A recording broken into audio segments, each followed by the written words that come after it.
Vilisink, Raid Shadow Legends. In this one, we're going to be taking a look at the Farmable Champions that are available within this game. Farmable, I mean from campaign. Now, campaign, obviously, we have 12 stages. Every different stage, you can farm a different champion. Some champions are really, really useful. You'll find that some really suck. They're just, the only thing they're good for is to be fed as food. Other ones can also be good if you're a new account, if you're looking for your defense down, or maybe a freeze, or maybe looking for just a bit of support, you're maybe looking for a damage dealer. There's also farmable champions that you can take into clan boss. Looking at the newer clan boss teams that have been made based on their passive abilities and so forth.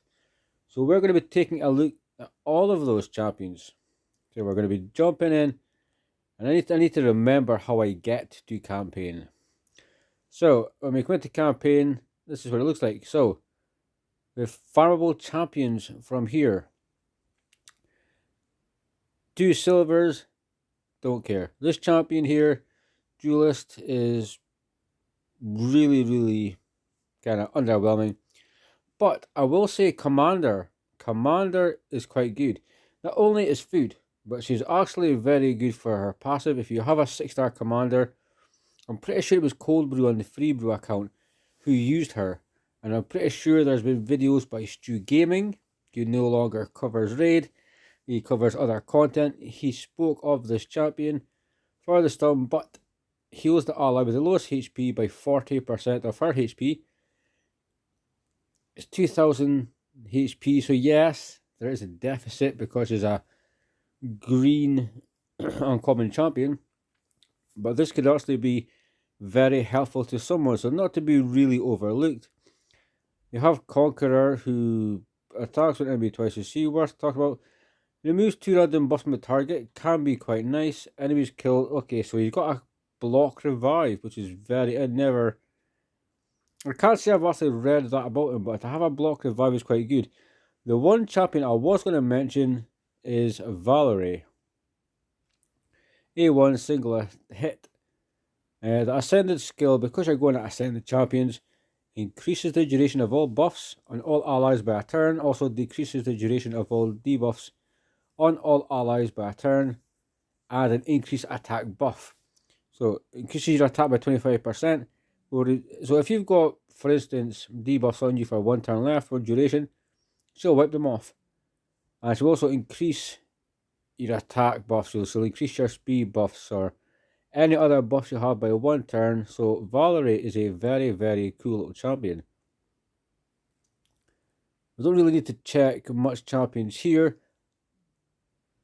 What we have Skullsworn, who was quite a meme, but is, I mean, if you're really hardcore into this champion, get Skull Lord Vargal, get 4 Skullsworns, get Vargal built up, get one of these to 60, and you can actually cheese the faction with it. But other than that, I mean, there is counter attack, I think, yeah, but not really too great. Is this who I'm looking for? Deathhound. Deathhound is actually a meme champion, but he's very good. There's been multiple people, Stu Gaming, even Darth Microtransaction, one of the OGs, the original OGs. Yeah, he was showing off Deathhound to people, and they were like, "Why are you building him? He will ignore shield and block damage buffs. Will ignore defense if it's a crit. So if you build him with perfect crit, he'll do like 100k, 200k damage, which is actually really cool when you look at the type of champion that he is. Moving on to stage 3, I think Damn Fear has an extra turn if the target is killed, which is quite cool. I think Damn Fear out of these 4 is maybe one of the better ones. Attacks all enemies, heals by 20% of the damage inflicted. So that's quite cool. So Damn Fear could definitely have uses somewhere. We also have Sorceress, who, I mean, I'm pretty sure she goes with a different champion, but Yeah, I mean, nothing really worth farming here. When you're able to surpass that stage, you're going to move on. You're not going to go back. Now, we have this. So, Satyr is actually really good. He will help you in the faction. Just due to the decreased speed in the turn meter, it can effectively mean Skinwalker's boss will not take a turn. We have this pretty cool dude here, Greybeard, who's badass. Just be honest. Provoke on the A1, quite handy. AoE freeze. It is based on defense, and you're going to build him defense potentially to keep him alive, so you'll get a bit of damage, but the freeze is what you're looking for. Fantastic CC, one of the best buffs in the game. He gets a shield buff on himself for 2 turns, and he places counter attack on himself for 2 turns. He also gives himself a shield proportional to defense, which cannot be removed. Greybeard is an awesome champion. Now, Spirit Host is like your stage 1 Arbiter. And with a mean stage 1 Arbiter, based on the fact that you're going to get her early, she's your speed booster, she's like your healer and stuff, then you will get somebody better before you get Arbiter, which is really, really, really good. Slam Worldwide, I'll catch you later, man. 50%. If you're interested, Slam Worldwide, some pretty badass tunes on there, check them out. So she heals by 50% of the damage inflicted, which is cool. She will increase your team's attack. So remove all debuffs from all allies and place block debuffs on all allies for a turn. It's very, very nice. And you get your speed by 10%. So the cleanse and the block debuffs for Spirit Host as a farmable champion. So you need 4, 5, 6 books to completely book her out. If you have the energy and you stay in stage 3, or sorry, if you go to Durham Forest, you will book her out. I mean, you need RNG luck. There's percentages as to whether the champion will drop. But very, very, very cool. Felwin's Gate, there's nothing really interesting. Rocktooth is, I mean, underwhelming. He's got nothing to offer anybody. Brute was good because Jay Gigs did a video. It was bloody funny as hell. He had Brute versus somebody else, and I think it was clan boss damage or some type of damage, and he had some really cool music with it. That's probably been the best use ever for Brute, like ever. So check it out. It was a fantastic video. Felman's Gate's nothing much. Palace of Arabia though, the first two, I'm trying to think if Elfguard has any purpose. So decrease attack, decreases turn by 50%. It can have a use if you're very early on. So we also have High Elves Jigger. Nope. Now, let's take a quick look at Avenger, because Avenger is not that bad. Decreased speed in the A1. Attacks at random 2 times. Has a 50% chance of inflicting a critical hit, which is cool, because if it's early on again, or you're just getting used to it, crit rate is quite difficult to get to 100%. Until you get some better gear. Fatal Blow, attacks with enemy. This skill always inflicts a critical hit. How cool is that? You're guaranteed crit. So if you want to use her for this, and throw it into Clan Boss, Fatal Blow, it is a 5-turn cooldown though, it's not really worth it, but you're guaranteed to get a good smack. But the best part of Palace of Arabia is not Avenger, it's Ares. The champion that a lot of people are sticking in Clan Boss. Boom! Counter attacks the attacker when an ally is attacked. How often does Clan Boss stun? How often does he do AoE? So you're going to get good damage from her, and there has been good damage from her. Now, she's also farmable. Remember that the champions we are talking about, you're not just getting one. You can get as much as you want, depending on the energy you have, how much you want to farm, how kind of hardcore and into it you are, because there is fun to be had. It requires It requires an unrealistic amount of kind of attention and patience, but really quite nice. Increases speed in dungeons, which is never a bad thing. Removes a random debuff from all allies, so it's like a single item cleanse. But there's a chance to get increased speed on all allies for 2 turns. The Mythair team, there's a Heres has just been put into people's Bat Eater teams instead. Because as soon as Clan Boss attacks, she's going to go back in damage, she'll get a turn, she hits again. He then AoEs, she hits back. She gets hit again, she hits back, so it's a very, very big amount of damage. If you have ridiculous gear, then you're going to get ridiculous damage. We have Warboy, which is kind of a meme, and he just has a provoke, but I mean, he sucks. People kind of have goes now and again. Gormask is, I mean, kind of food. He does ignore shield and block debuffs. Like with Deathhound, Gormask is just the same. But he is probably better going into the pot of stew. Nothing more. So we have nothing really fantastic here. Is this the champion? No, it's not the one I was thinking of. I'm pretty sure Melissa sucks as well. And we have this other Farmable Champion, Templar, who, what is the boss? The boss is Templar. If you go to, fuck is that boss again? It's the Bommel. If you have to get him at a certain speed, you have to get him built the right way. And I think you can set it up that it will go on auto.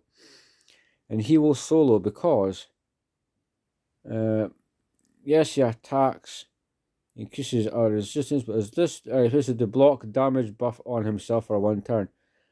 So the attack fortress at random, each has a chance of placing provoke, which is so-so, but the most important thing is that this does block damage. When that bombs are about to explode, he will put up block damage, he will take no damage whatsoever, he'll stay alive, and then he's just going to decrease his speed, and he will slowly defeat Bommel for you. There's also videos on it if you want to check it out, so you can get the build. It doesn't happen necessarily quick, but still very cool. So we have Berserker, who is just a Berserker because he looks like one. He can kinda hit, but there are better champions. Forces champions terminate by 30% if the attack is critical, which is okay. We can be kind of, if you want to have fun with Berserker, go for it. He is a really fun champion. Grabs an extra turn if the target is killed. So crit hits get you turn meter, kills get you extra turns. Attacks all enemies 2 times will ignore 20% of each target's defense. Give him Helm Smasher, give him Savage, and whatnot, and you're looking at a pretty cool video showing a farmable champion doing ridiculous damage. Is it worth it though? I will leave that up for yourself. We also have here Shield Guard, one of the best champions to start with in the game. As like a DPS damage dealer, he does have some pretty good debuffs. There's so much videos on Shield Guard, like J Gigs, Darth, there's Stu Gaming, there's Cobrew, Hell Hades. I think every single content creator at one point has mentioned Shield Guard, and that's because he is pretty cool. Now, special shout out to War Maiden. I'm trying to remember, forgive me, I cannot remember the name of the subscriber that left a comment. Hopefully you were subscribed. If not, jump on in. He asked where do you get War Maiden, and again, you can farm her from campaign. And I use my War Maiden to this day, and I'm over 3 years in. She's had 15 builds that have changed over time. Some builds have been for pure damage, some builds have been for fun, some have been high accuracy, some have been high HP. But she is a phenomenal champion. If there's in the top 3, this is one you need to farm. She will be super, super good for you. So she has a poison on the A1, which is nothing, which makes her okay for a clan boss, believe it or not. Increase attack, boring. This is the one we're looking for. AoE, 100% chance to land the big version of decreased defense. 100%, pardon me, 100% chance. Look at all the champions in the game. Yes, there's legendaries that can do it, but is there anywhere else? But campaign gives you a farmable champion, 100% chance to land that decreased defense. It's going to be good for your dungeon progression, your campaign.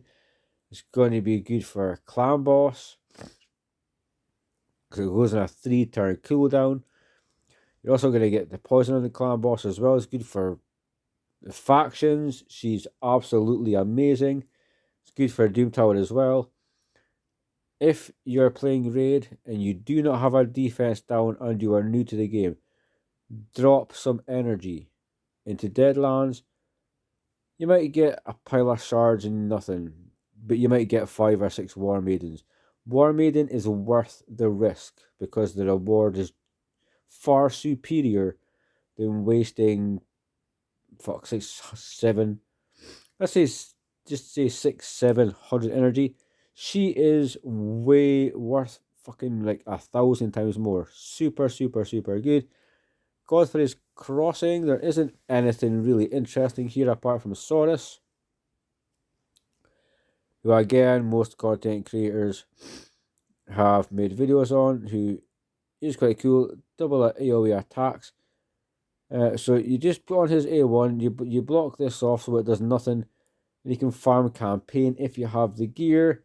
You also have to be kept alive and so forth, and have crit stats and be at a certain speed. But overall, if you're farming Godfrey's Crossing, that's who you're going to go with. I'm not playing that game anymore. We also have... Now, Hallowed Halls is interesting, because there's a few champions that really suck. I mean, this dude, Ad Monitor, actually, ally protection and shield, not the worst, not really worth investing in. But when I started the game 3 years ago, 3.5 years ago, everybody had an Executioner. This is the OG of the OGs that was OG before OG was even OG. That's how just old school he is. He had a stun on the A1, he had decreased speed and decreased turn meter. He also has increased defense, counter attack. He's a defense based champion with increased defense in all battles by 17%. When I started playing this, there was hundreds of videos of people making Executioner, people asking, hey, should I have an Executioner? Yeah. Nowadays, there is champions you get when you log in that have qualities, and he's kind of been power crept a little bit. But if you're looking for fun, get yourself an Executioner, because he's really cool. You can do a multitude of builds. You can have him in a multitude of teams. You can put him in for damage just to have some poops and giggles. Really kind of fun. Now it brings us to Brimstone. Hound spawn, food. Sucks. This Incubus, just like the band Incubus, he sucks. But we have Diabolist, who we spoke about in the top 3. You would have to say War Maiden, Executioner, or Ares, but you need to include Diabolist as well. Well then, okay, top 4. The Cleanser, but let's not get too far away or too far ahead of ourselves. Now, Diabolist can help you choose the faction. Diabolist can help you in dungeon progression. Diabolist can help you in Doom Tower. She can help you in campaign. She can do so much good. And again, Diabolist is absolutely worth farming for. Absolutely worth farming for. Sleep debuff for 1 turn on the A1. It can be handy, it's not necessarily fantastic though. She also has an attack all enemies 30% increased speed buff for all allies. 3-turn cooldown. We also has fills the turn meter of all allies by 15% while decreasing the turn meter of all enemies by 15%. So when you farm a campaign and you put 500-600 energy in and you get a Diabolus and you think to yourself, is she any good? Was it worth it? Think to yourself, yes. Because she does exactly the same as Lysandra. Lysandra will boost your turn meter and reduce your enemy's turn meter. She will do the exact same and she's farmable. All you need is, you can farm her, screw that, doesn't care, screw that, doesn't care. All you look for is this. It goes to a 4-turn cooldown. And if you get the 2 books to go there, you're sorted. Also, early stage clan boss, doesn't matter. She is effectively a very, very early game Lysandra champion. And if you're new, again, these are the champions that can help you progress.